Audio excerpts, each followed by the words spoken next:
Jangan lupa like, komen, dan share YouTube TVRI Bengkulu dan nyalakan loncengnya ya.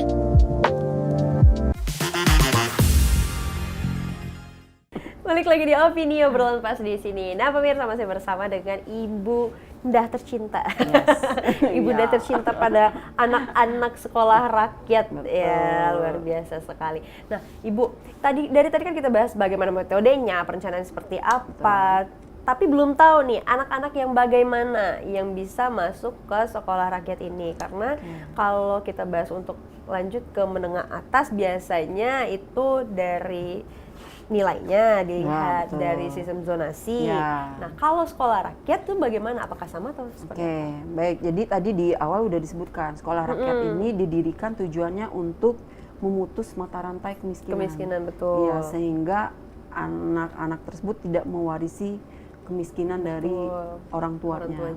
Makanya salah satu syaratnya harus dari keluarga miskin dan miskin ekstrim. Miskin dan miskin ekstrim. Ya. Oke, itu taunya bagaimana tuh? Itu kita ada yang namanya pendamping PKH gitu, Mbak. Oh, jadi nyangkut dengan program itu. Jadi perekrutan itu sebenarnya pendamping PKH dengan dinas sosial. Itu mereka yang menjaring siswanya. Dan juga keterlibatannya itu dari BPS, data dari BPS itu kan ada istilahnya namanya diprioritaskan itu adalah dari keluarga desil 1 dan desil 2. Desil 1 dan desil 2, baik.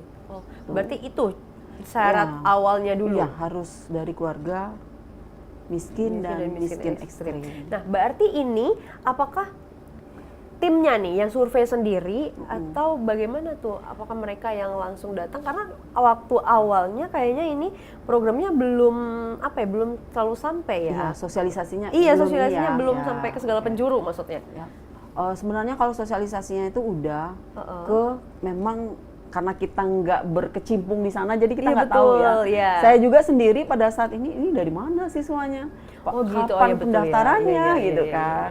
Ternyata diceritakan bahwa ini adalah semenjak keluarnya Inpres, maka segera dicari siswanya. Itu kita kebetulan kalau ini dinas sosial kota. Di sana kita ada yang namanya pendamping PKH. PKH. Mereka berperan di sana ya? Iya, mereka pendamping PKH inilah yang mengasesmen layak atau tidaknya rumahnya, kemudian anaknya juga diberikan semacam wejangan lah gitu, supaya mereka nanti ini ke sekolah rakyat itu seperti apa sih, begitu. Dikasih gambaran. Berarti ini enggak bicara lagi tentang nilai ya? Enggak, tidak ada kita masalah nilai itu kita abaikan. Gitu. Di nomor sekian gitu ya. Benar-benar karena memang syaratnya dari Pak Presiden itu keluarga miskin dan miskin ekstrim. Itu syarat utamanya. Nah, kalau tenaga pendidiknya bagaimana ini? Ini kan baru ya, baru tahun ini juga dan baru di bulan Juni. Iya, betul. Bagaimana tenaga pendidiknya itu? Kalau tenaga pendidik, kalau guru itu direkrut melalui tes P3K. Oh, berarti ini memang tesnya khusus untuk sekolah rakyat. Iya. Jadi bukan open guru secara umum gitu ya? Enggak, ini jadi guru-guru ini memang khusus direkrut untuk sekolah rakyat. Dan di bawah Kementerian Sosial. Oh, beda ya dia ya. Kalau biasanya kan guru itu di bawah Kemdikdasmen. Nah, ini karena sekolah rakyat ini Pak Prabowo mandatkan ke Kementerian Sosial, maka perekrutan gurunya itu di bawah Kementerian Sosial. Di bawah Kementerian Sosial. Oh, baik. Berarti ini memang beda ya? Perekrutannya beda, pembentukannya juga beda. Jadi gitu memang untuk ke sekolah rakyat ini, Mbak, beberapa menteri itu bersinergi di sana. Jadi tidak hanya Kementerian Sosial saja. Kemendikdasmen ada, Kementerian PU ada, Kemenpan RB ada, itu. Iya, semuanya. Kemudian Menteri Pemberdayaan Perempuan juga ada. Pokoknya semua yang terkait di sekolah rakyat itu harus terlibat itu. Jadi ini lintas menteri gitu. Biasanya kan kalau perekrutan guru bersama, kan kalau perekrutan guru kan hanya yang taunya Kemdikdasmen saja kan. Kalau sekolah kan yang taunya Kemdikdasmen saja. Kalau sekolah rakyat tidak begitu.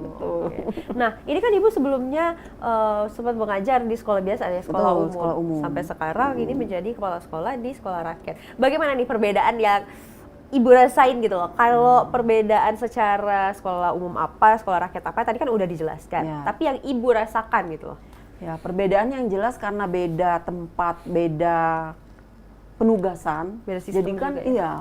Jadi maksudnya kalau di sekolah lama kan kita hanya guru gitu Iya, kan. betul. Jadi skupnya itu hanya ya Mata siswa yang pelajaran di itu. kelas Iya, gitu betul, kan yang kita benar, ajar benar, saja. benar. Cuman kalau di sini karena diamanahkan untuk menjadi ya untuk saat ini menjadi kepala sekolah, Benar. otomatis kan harus banyak yang dikerjakan Iya, gitu. benar. Tidak hanya kelas saja, gurunya juga seperti itu. Tapi alhamdulillah kita tidak ada ya dinamika itu pasti ada ya namanya sekolah perintis. Iya benar. Tapi berkat tim kerja yang solid tadi itu kita semuanya mampu mengatasi ya tersebut. Jadi setiap persoalan karena saya itu selalu menekankan ke rekan-rekan semuanya ada solusi, ada masalah harus dicari solusinya. Jangan Jadi ada kemana? masalah, masalahnya dikembangkan. Ya, Bahaya karena itu. akan menambah masalah lagi. Oke. Iya. Jadi kalau ada masalah, ayo kita cari solusinya apa. Tidak usah lagi kita bahas masalahnya apa. Gitu. Oke. Kita bahas itu Solusinya adalah solusinya. bagaimana gitu ya. Bisa jadi nanti yang ngomong masalah-masalah tadi, ya saya suruh solusinya sekarang apa. Ayo, gitu. Kita rembukan sama-sama. Langsung dituntut di tempat Iya. gitu ya. Bagaimana nih menurut Ibu sendiri keseruan yang ada di sekolah rakyat ini? Apalagi seorang kepala sekolahnya nih, Ya. pasti banyak tuh melihat bagaimana ini keadaan sekolahnya seperti apa dan Iya. bagaimana. Itu keseruan apa nih yang dirasakan? Ya, yang keseruannya yang jelas melihat anak-anak kita tadi, Mbak. Maksudnya mereka memang berasal dari keluarga miskin dan miskin ekstrim. Melihat mereka itu ceria gitu kan, melihat mereka bahagia dengan sekolah di sana itu menjadi sebuah keseruan bagi kita. Iya, menjadi di mana semula tuh mikirnya aduh gimana anak-anak nanti. Tapi setelah kita buat mereka ternyata mereka nyaman, mereka bahagia, mereka happy itu sebuah kepuasan tersendiri gitu yang kita rasakan gitu. Melihat mereka senang, mereka main-main sama Aktif teman-temannya. mereka ya. Jadi mereka itu enggak ini gitu kan. Jadi selalu kami selalu berikan motivasi ke anak, kalian harus percaya diri nak itu. Karena apapun latar belakang kita, Iya. kita itu adalah sama, saya bilang tinggal lagi kita asah kemampuan yang ada pada diri kita tadi, gitu. Jadi mereka merasa bahagia, gitu kan. Kalau di awal dulu, ketika pertama ditanya mau pulang nak, pulang bu. Nah kalau sekarang kalau ditanya mau pulang, nggak bu, gitu. Udah nyaman. Karena mereka udah nyaman. Bondingnya udah bagus iya, ya. di sekolah rakyat itu tadi, gitu. Memang kita ya itulah keseruannya itu tadi Mbak, Iya. bergabung dengan anak-anak yang Luar biasa ya. iya itu. Dan mereka ya, semoga Iya. Ini kan menjadi harapan bersama Betul. juga tentunya. Semoga Iya. apa yang udah dicita-citakan oleh pemerintah dan Betul. juga guru-guru yang sudah bersinergi bersama ini bisa terpenuhi, bisa Iya. tercapai untuk Indonesia, Bengkulu lebih maju lagi Iya, betul tentunya. sekali. Nah, kalau Ibu sendiri bagaimana nih harapannya? Harapannya terkait sekolah rakyat, terkait juga pendidikan untuk anak-anak di Provinsi Bengkulu itu bagaimana? Boleh disampaikan Ibu? Dan boleh juga diajak mereka semua untuk rajin belajar. Boleh, silakan. Oke, jadi harapannya karena sekolah rakyat ini adalah sekolah baru, tahun ini adalah terutama di provinsi di kita itu adalah termasuk perintis.